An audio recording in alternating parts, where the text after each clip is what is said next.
بسم اللہ الرحمن الرحیم۔ السلام علیکم پیارے بچوں، سبق آموز کہانیوں کا جو سلسلہ ہم نے شروع کیا ہے، آج ہم آپ کو اس کی دوسری قسط پیش کرتے ہیں۔ آج کی کہانی کا نام ہے خشکی کی کشتی۔ جی تو بچوں، کسی زمانے کی بات ہے کہ لوگ اللہ تعالی کی بہت عبادت کیا کرتے تھے، بہت نیکوکار تھے، اللہ کی راہ میں جانور قربان کرتے، غریبوں کی مدد کرتے، سب سے اچھے اخلاق سے پیش آتے تھے۔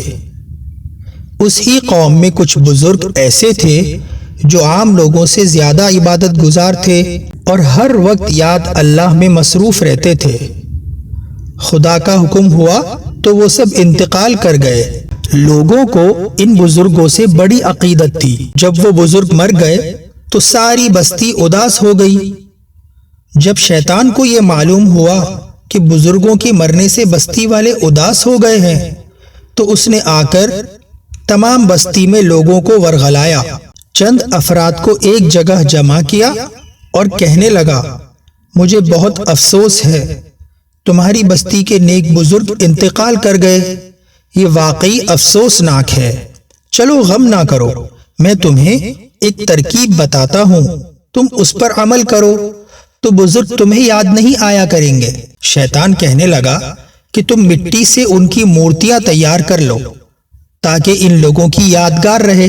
بچوں، اس زمانے میں کیمرہ تو ایجاد نہیں ہوا تھا کہ لوگ تصویر کھنچوا کر رکھ لیتے۔ چنانچہ ان لوگوں کو یہ بات بہت اچھی لگی اور انہوں نے اپنے مردہ بزرگوں کی مٹی کی مورتیاں بنا ڈالی اور ان سے دل بہلانے لگے۔ یہ سلسلہ مدتوں چلتا رہا کہ لوگوں نے اپنے بزرگوں کی مورتیوں کو یادگار کے طور پر سنبھال کر رکھا اور وہ بچوں کے سامنے اپنے مردہ افراد کی نیکیوں کی تعریف و تذکرے بڑے احترام کے ساتھ کرتے تھے۔ پھر جب ان سب کا بھی انتقال ہو گیا تو ان کی اولادوں نے ان مورتیوں کا کچھ زیادہ ہی احترام کرنا شروع کر دیا۔ اپنی محفلوں میں بھی انہیں ساتھ لے جانے لگے، یہاں تک کہ کم علمی کی بنیاد پر انہوں نے ان مٹی کی مورتیوں ہی کو پوجنا شروع کر دیا اور خدا کو بالکل ہی بھول گئے۔ اس قوم میں ایک بہت ہی نیک بزرگ رہتے تھے جو اللہ تعالی کی بہت عبادت کرتے تھے اور دوسروں کو بھی اللہ کی عبادت کرنے کے لیے کہتے تھے۔ جب انہیں معلوم ہوا کہ لوگ مٹی کی گڑیوں کو پوج رہے ہیں تو انہوں نے لوگوں کو سمجھایا کہ مورتیاں تمہارے اپنے ہاتھ کی بنائی ہوئی ہیں، تم ان کی پوجا مت کرو، یہ نہ تمہیں نقصان پہنچا سکتی ہیں نہ فائدہ۔ عبادت تو صرف اللہ کی کرنی چاہیے جس نے ہم سب کو پیدا کیا ہے اور جو تمہیں کھلاتا پلاتا ہے۔ بچوں، جب بستی کے لوگوں نے سنا کہ بزرگ نئی تعلیم دے رہے ہیں اور مورتیوں کو برا بھلا کہہ رہے ہیں تو ان کا خوب مذاق اڑایا، انہیں برا بھلا کہا اور پھر رفتہ رفتہ لوگوں نے انہیں خوب ستانا بھی شروع کر دیا۔ اتنا تنگ کیا کہ بزرگ نے پریشان ہو کر اللہ تعالی سے بد دعا کی کہ اللہ تو اس بدبخت قوم کو سخت سزا دے۔ اللہ تعالی نے ان کی دعا قبول کر لی اور بزرگ کو حکم دیا کہ اپنے تمام ساتھیوں کو جمع کرے اور ایک بڑی سی کشتی بنا لے اور تمام آدمی اور جانوروں کو اس کشتی پر سوار کر دو۔ ہم بستی میں زبردست سیلاب لانے والے ہیں اور بستی کے تمام لوگوں کو ڈبو دیں گے۔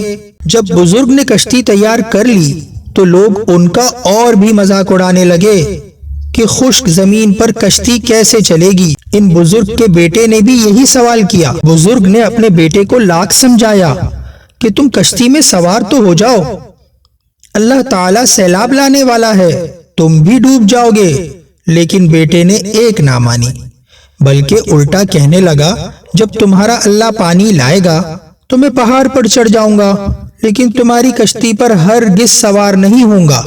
بس تو بچوں پھر کیا تھا، اللہ میاں کو زبردست غصہ آیا اور دیکھتے ہی دیکھتے چاروں طرف سے پانی آنا شروع ہو گیا، زمین سے پانی ابلنے لگا، ہر طرف پانی ہی پانی ہو گیا۔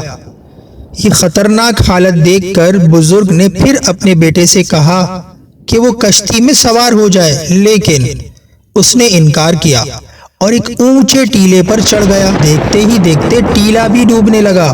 بزرگ نے اللہ سے دعا کی کہ میرے بیٹے کو بچا لے، لیکن اللہ نے سختی سے منع کر دیا کہ یہ میرا اور تمہارا دونوں کا نافرمان ہے، اس کو اس کی نافرمانی کی سزا ضرور دی جائے گی۔ چنانچہ سارے بستی والے پانی میں ڈبکیاں کھانے لگے اور بزرگ کا بیٹا بھی ڈوب کر ہلاک ہو گیا۔ بزرگ کی کشتی تیرتی ہوئی ایک پہاڑ سے جا لگی تو سب لوگ اسی پہاڑ پر اتر گئے، اپنے جانور اور سامان کو بھی اتار لیا۔ رفتہ رفتہ پانی اترنے لگا اور ہر طرف ویرانی چھا گئی، کیونکہ سب کچھ برباد ہو چکا تھا، ہر آدمی ڈوب کر مر گیا تھا۔ اب وہاں کچھ بھی نہیں بچا تھا، بس کچھ افراد تھے جو کشتی کی مدد سے پہاڑ پر آئے تھے۔ ان لوگوں نے نئے سرے سے زندگی کا آغاز کیا۔ یہ پہاڑ جودی کہلاتا تھا۔ پھر آہستہ آہستہ ایک چھوٹا سا گاؤں پہاڑ کے دامن میں آباد ہو گیا، جو بڑھتے بڑھتے شہر اور پھر ملک بن گیا۔ بچوں، یہ بزرگ جن کی بد دعا سے طوفان آیا تھا، اللہ کے نبی حضرت نوح علیہ السلام تھے، اور ان کا وہ بیٹا جو ڈوب گیا تھا وہ کافر تھا اور اللہ کی نافرمانی کرتا تھا۔